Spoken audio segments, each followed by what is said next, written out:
Hey guys, alright. We're finally watching a history summarized by Overly Sarcastic Productions. This time, the Ottoman Empire. Yeah,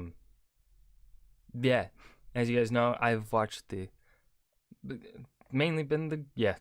been only the Greek myth. Actually, no, I watched a King Arthur video, so it's not just been Greek myth. But I've kind of just been watching legends and myth videos from them. Because they do play a part in history. They play a huge role in understanding ancient people's cultures. And while in the case of King Arthur, not really ancient peoples, but people from just a few centuries ago, cultures. And I think that's very important in the study of history because that helps you kind of understand way of thinking, way of life, and all that, just through storytelling, just through their means of storytelling. But finally gonna watch one of their history summarized videos. I've watched Overly Sarcastic OSP for many years now, but I've never watched this one, and I have not watched one of their history summarized videos in a very long time either, so I don't really know what to expect here because it's been so long. So we're going to go ahead and just dive right in and see if I can put some things together. My history on the Ottoman Empire is decent.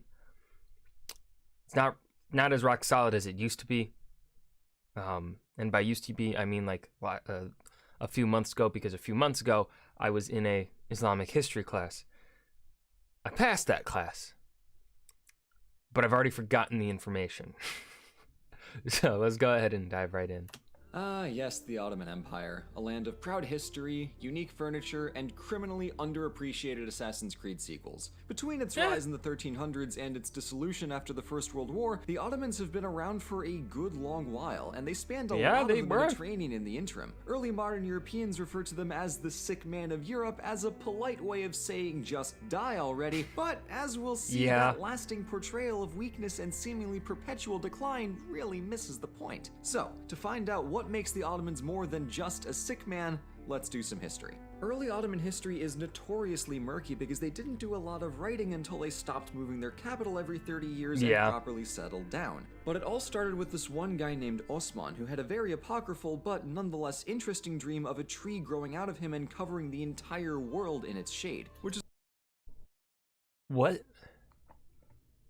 Who the fuck thinks they're gonna be like a tree? Some pretty hardcore foreshadowing. See, Osman was the leader of a small Anatolian tribe left in the messy post-Mongol power vacuum, and as far as his descendants are concerned, their empire started with him, which is why we call it Osmanlı or Ottoman. He and his son Orhan got to conquering, and since he didn't mention it, yeah, they were part of that post-power vacuum left by the Mongols, or the post-chaos also left by the Mongols. But also they are people, they're Turkic people. They are from the Central Asian steppes area, where like Turkmenistan, Uzbekistan kind of area, I believe. North of Iran. That's I think where the Turkic people originate from. Or I think the language group is Uralic, maybe? I know that's Finland. I know the Finns originate from the Uralic language group. I'm not sure about the Turks. But I just know the Turks, I believe, are from Central Asia. And I think that's important to note, as they aren't originally from Anatolia.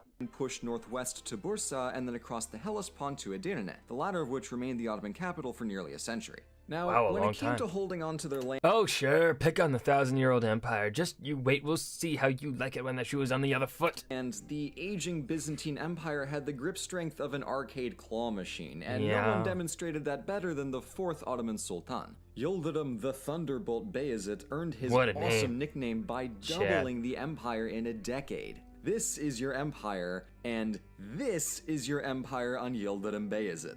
Yeah. And speaking of Sultan Yildirim Beyazıt, I should say that my pronunciations have been cleared by my very Turkish college roommate Emre, so I'm doing my best here. But anyway, as you can see, the early Ottoman Empire was perfectly bisected between Anatolia and Rumelia by a once mighty but now tiny and insignificant town called, Constantinople. Yeah, so after the combined forces of Europe sacked the city 200 years earlier while on their way to a crusade that they never even started, Constantinople was a shell of its former self. They tried to recruit allies to bail them out, but it didn't really work. Even an Ottoman force at the gates of Constantinople couldn't compel the Europeans to break their reputation for legendarily poor teamwork. Luckily for the Byzantines, this quasi-Mongol guy Tamerlane yoinked Anatolia and threw the Ottomans into a brief kerfuffle of sultanless civil warring. Notably, the only big civil war in their whole 600-year-long history, which shocks me. And if you think that's absurd, get a load of why it's the only one. So you see, the official practice for avoiding succession crises like this in the future was, state-sanctioned fratricide? Yeah. Which sounds really stupid, because it is, but it worked though. So I have no choice but to file this under history's greatest ideas that were just dumb enough to work. So with that sorted out and the empire reconstituted, I don't think it's dumb if it works, though.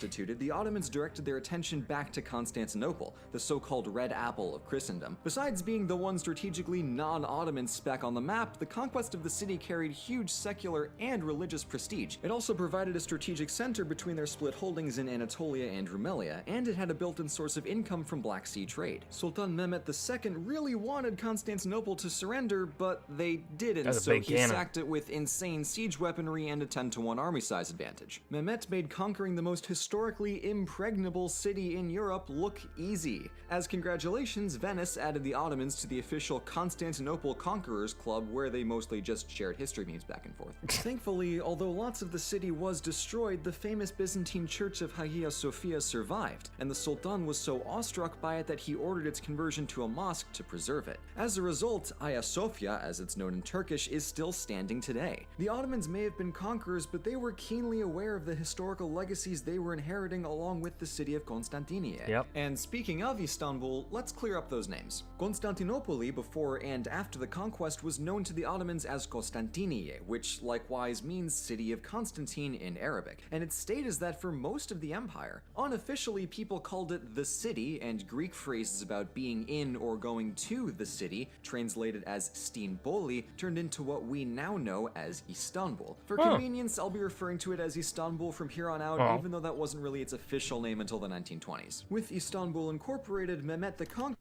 See, I've studied them so much. I've studied or been a part of history for so long that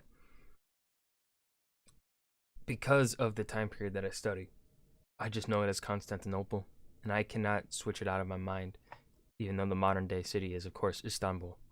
I can't switch it out. Conqueror lived up to his name by pushing out in all directions, even getting the Ottomans a foothold on Crimea in addition to their Aegean and Anatolian holdings. They quickly figured out that the Europeans— Turns out people will sooner pick a fight with their neighbors than take arms against a more serious threat. Good to know. Weren't really as tied to their religious fervor as they claimed, and were much more interested in fighting each other. So the Ottomans played enemies against each other and conquered peacewise, unmet by any wall of pan-European defense. And they got themselves a owning the Black Sea and the Aegean is really coming in handy. Yeah, it would. Domain out of it. Between their natural resources and control over key trading routes, they had a doubly advantageous position for most of their history. At this point, their biggest rival was the Republic of Venice, who held strategic trading posts across the Mediterranean, like Cyprus and Crete, in part thanks to their massive navy. But at the same time, Venice was also the Ottomans' closest trading partners, so when they weren't squabbling over islands, they were making each other fabulously rich. Money. It was a fruitful, if tense— Venezia, you sly dogs, welcome back to Istanbul. What can we trade with you today? Relationship, and it happened in large part because of the Ottoman geography and both parties' willingness to cooperate across religious lines. It's largely due to this partnership that we ever got the Renaissance, as trade brought back classical Greek and Roman works preserved by Muslim scholars. We've got this Neo-Platonist Al-Farabi, who's pretty awesome. Trade you for a portrait of me by your artist Titian? in addition to the piles of cash that funded new artworks in Italy. Mehmet II loved his classics and thought of himself as a New Age Alexander, but truth be told, he wasn't all that far off in terms of lasting historical significance. And I'm talking a lot about the sultans here because the Ottoman government was pretty dependent on their head honcho being, you know, an empire. Aside from local governments, most administration relied solidly on the Sultan and his small army of viziers and bureaucrats. Speaking of armies, he also had a notoriously badass personal guard called the Janissaries, who were supposed to serve the Sultan at all times, but in the long run they're also an unbelievable pain in the butt during a suspicious amount of input into who did and did not become the next Sultan. That was a problem the Ottomans never quite solved. Sultan Bayezid II didn't do much in the Janissaries are kind of similar to the Praetorian Guard. Is that what the Roman Imperial Guard was called? Praetorians? I can't remember. Someone tell me. His old man Mehmet, but then Selim I shows up and boom, he conquers Egypt. He just simply in no time flat. You can imagine the collective that the Europeans were making of the new. Yeah, so he's not mentioning it, but one of the things about the Ottoman Empire and when a new sultan came to power is that they essentially had to conquer new land to grow the empire as a way of, I think, proving themselves as the legitimate ruler. And obviously that, as time would go on and as they just grew to such a huge size and landmass, that would prove problems because, well, can't really expand into Europe, especially after the failed siege of Vienna, because Europeans are more unified now and will fight you back. Can't really expand east because of, I believe, the Ottomans had a rival in the Middle East of a Persian empire.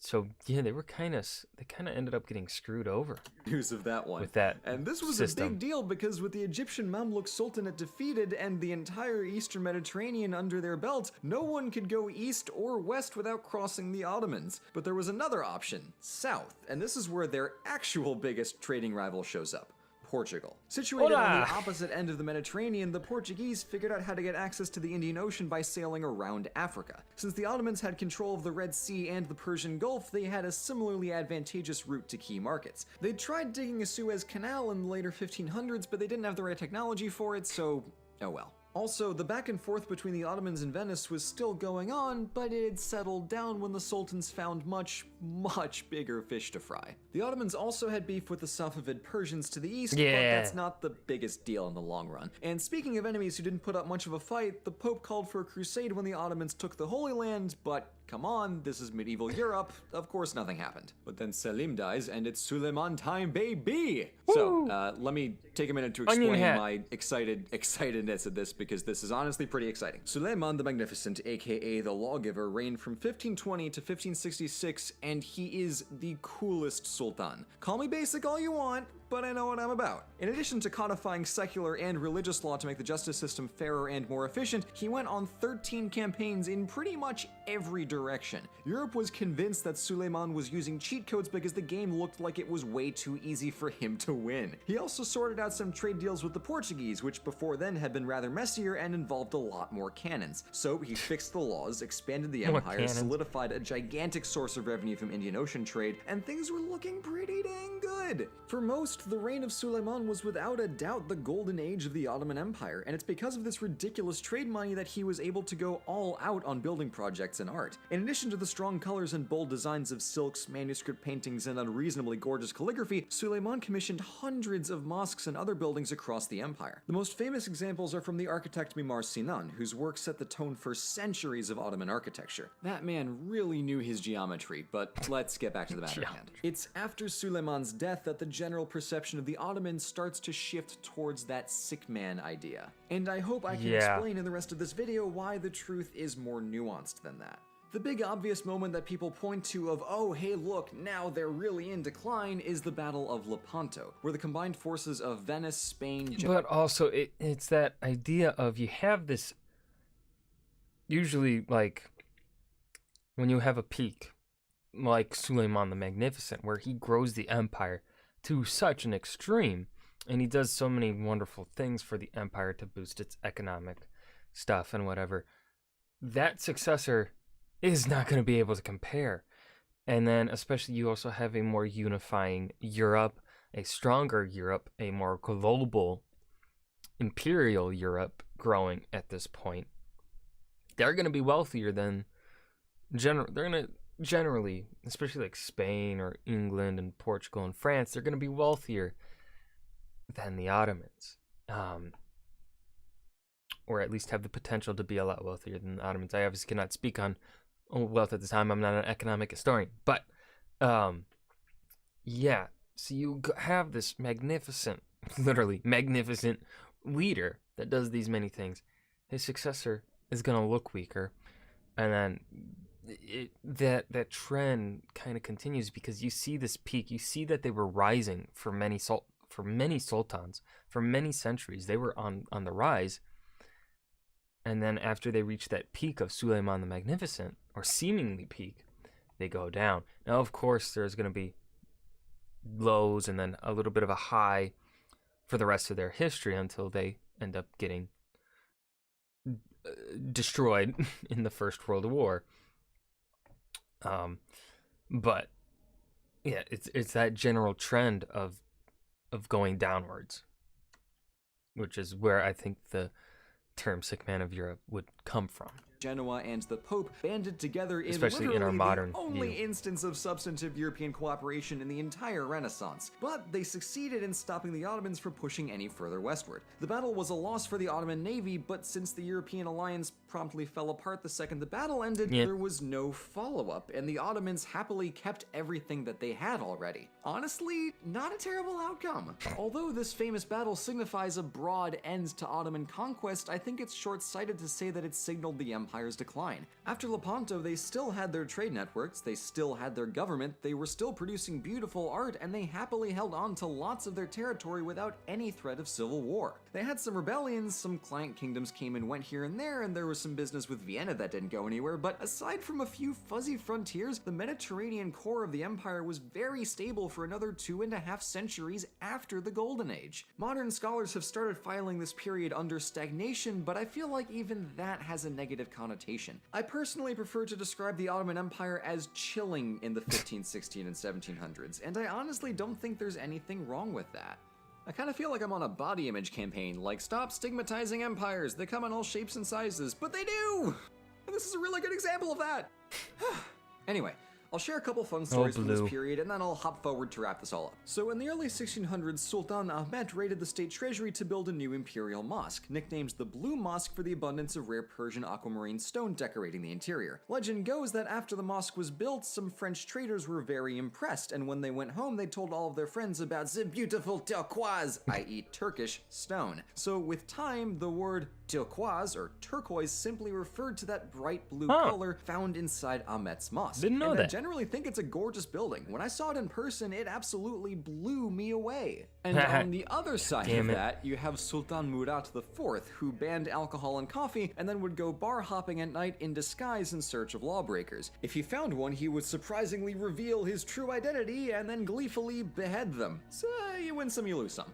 Also, some pirates of his captured Iceland for a hot minute, which is like 17 different layers of confusing. But again, I'm jumping ahead because the 1700s are mostly just Russia and Austria flexing their muscles and pushing down on the northern Ottoman border, and Persia still poking around the eastern front every once in a while, but internally things were still doing well overall. The problem was that a general apathy towards reform kept the Ottomans half a century behind the rest of Europe in terms of technology, scholarship, and military training. So it's the 1800s where their problems come to a head all at once and stuff actually starts going tangibly downhill for the Ottomans. Actually, I think I wrote my final essay, Islamic history essay on, I could look it up, but I'm too lazy to look it up what I wrote it on. I think I did write it on decline of Islam as a leader in mathematics or whatever, like the decline of Islam's golden age or something like that. Like what I think I looked at what worked at the beginning, of the Golden Age, like what worked in the early days of Islam and why it didn't continue to work over time. I think that was what it was on. Maybe that was not the final paper, but I think it was one of the papers that I did in that class. I can't remember.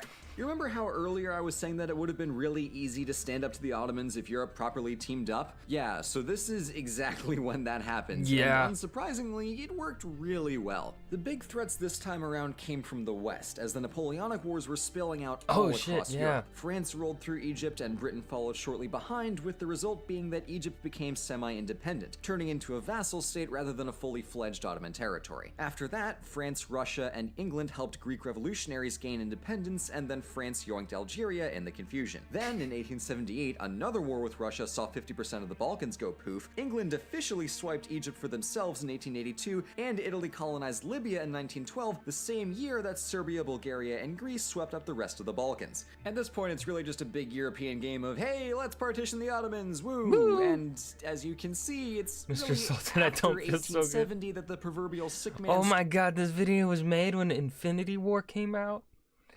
God, Infinity War feels so long ago now, but it also doesn't at the same time. But it also does. Wow. Started dramatically coughing into that handkerchief. On the one hand, it wasn't all terrible, as there were a handful of economic, military, legal, social, and technological reforms that helped modernize the empire through the 1800s. As a side note, this period saw the refinement of a centuries-old technique of water painting called ebru. In what's really reverse watercolor, artists transferred dyes into a pool using special tools to create shapes out of spots, and ultimately transfer the image onto a piece of paper. The effect it produces gives it the nickname paper marbling, and it is gorgeous. The best part is, ebru is still widely practiced today. But returning to my earlier point, pretty pictures usually can't save an empire, and the fact that them sort of keeping pace is news proves the point a little bit, so let's wrap this up. After the Ottomans allied with Germany and the Central Powers in the First World War and promptly lost, the post-war Sykes-Picot Agreement between Britain and France carved up the Levantine and Arabian territories, confining the Ottomans to Anatolia under strict supervision of the Allies. The Turks proceeded to fight back against the Allied powers in the Turkish Krusty Krab, unfair. War of Independence, which ended with Mustafa Kemal Atatürk and the Republican People's Party officially canning the Ottoman Empire and founding the modern Republic of Turkey. I'm having fun with the Turkish word, sue me. And that's the Ottoman Empire. It had a really long run, and I would say a pretty solid one at that. While it's a fascinating story in general, it's useful because it addresses how we see decline. The Ottomans had a rise, a peak which turned into a long plateau, and then a sharp fall at the very end. It's crucial to our understanding of history that we recognize the possibility of unconventional historical trajectories, like for instance how there can be a middle ground between Golden Age and horrible collapse. Well, that's what happened with the Romans. Ottomans are a great example of how an empire with good geography and solid economics can spend over 2 centuries doing the impossible, sitting back and chilling out. Thank you all so much for watching, and as the credits roll and we take a moment to appreciate our wonderful patrons. Okay. I wasn't sure if he was going to have the text like Red does, but that was History Summarized, the Ottoman Empire. I think I touched on all that I needed to throughout the video. This was really well made. And I think, yeah, it covered what it needed to cover. You don't need any more information. Like, of course, as it says, this is history summarized, so a summary of the Ottoman Empire. And that's what this exactly was. And I think it covered everything that it needed to do for a summary on the Ottoman Empire. So yeah, I have no complaints on this video. This was good. This was well done. And I like his touch on kind of question, like not entirely disagreeing with historians of the field, but instead putting his own twist on it. Like, I don't see this as where he looks at the sources, he looks at the information that he has researched, and he provides his perspective of, I don't think this as a decline. I think this period, not even as stagnation, I think of this period as chilling, as he said. That's what he views it as. And I think that's a good mark of a good historian, I say, is when they can like twist things like that to fit how they see things and then still explain those things well. That probably did not make any sense, but it makes sense up here, and that's what matters to me. So yeah, That was History Summarized, the Ottoman Empire. I hope you guys enjoyed. Remember to hit that like button and subscribe for more, and I will see you guys in the next video. Peace.